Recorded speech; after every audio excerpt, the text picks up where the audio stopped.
Hey, it's Kyle here, and today I'll be reviewing The Demon of Unrest by Erik Larson. This is a nonfiction book that covers the months leading up to the start of the Civil War. If you're not familiar with Erik Larson, he's a very well-known nonfiction writer.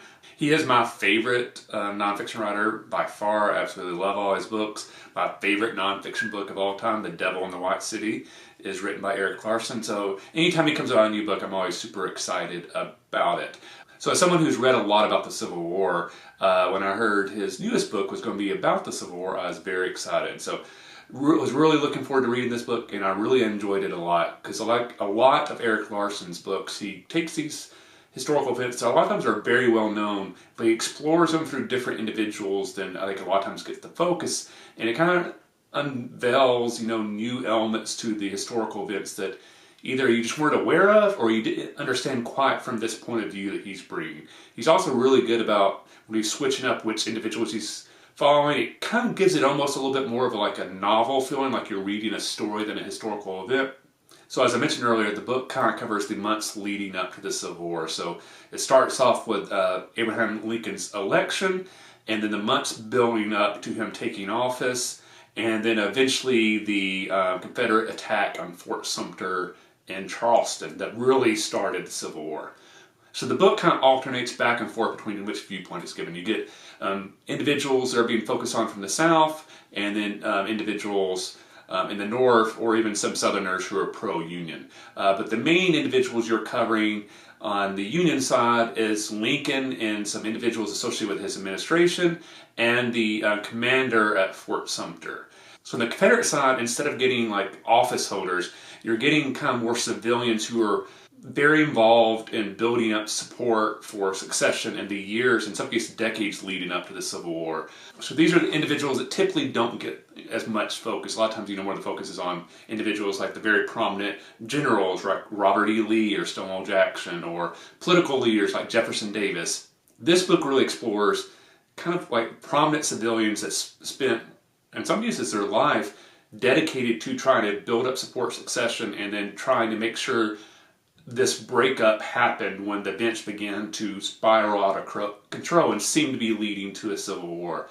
So it's very interesting. It's something that Erik Larson explores a lot in this book, how the two sides really were not understanding each other at all. Not only what they were fighting or were going to fight about in regard to slavery and stuff like that, but how ingrained the viewpoints were on each side. I think so. On the Union side, you have individuals who are very much thinking like, if we could just cool the temps a little bit, give people more time to think about it, tempers will cool down, people will kind of realize this is not worth fighting over, or worth trying to break up the country, and this will all blow over, end up being no big deal.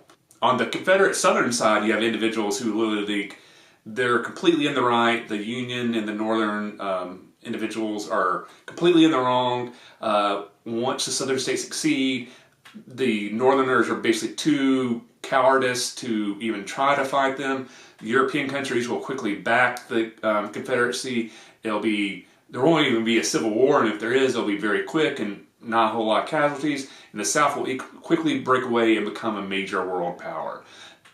And both these people were thinking the same thing at the same time, and completely have no clue of how the other people were viewing the realities of the world, which is what ended up and led to the tragic deaths of so many people during the Civil War. This book is so fascinating to kind of really explore these individuals that, for the most part, are just not covered in history books anymore. And you really get a viewpoint like, how does this Southern planner really view his world? How does this individual in the South, who's kind of failed in other pursuits, but has really dedicated himself to preserving Southern identity and trying to break up the United States, what is he thinking? What is this individual in the Lincoln administration thinking about how he can help avert the Civil War and maybe claim more power for himself versus Lincoln?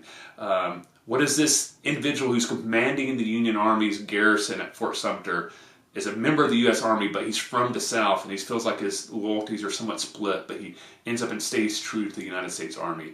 It is fascinating to kind of look at this book and how people's viewpoints were so drastically different, and they didn't understand they were so different. They had no concept of this, really. It was really not until the war broke out, like both sides realized, like, oh, this is actually going to happen.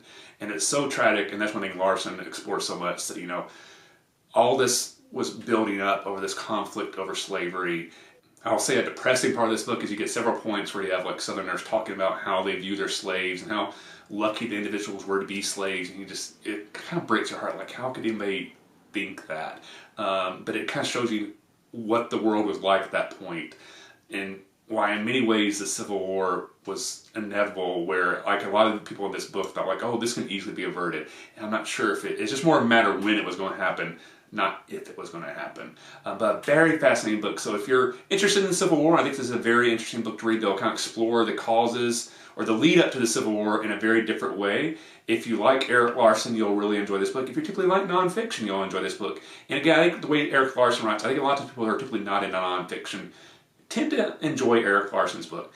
Is this my favorite Erik Larson book? No. Devil in the White City is still my favorite of his, my favorite nonfiction book of all time.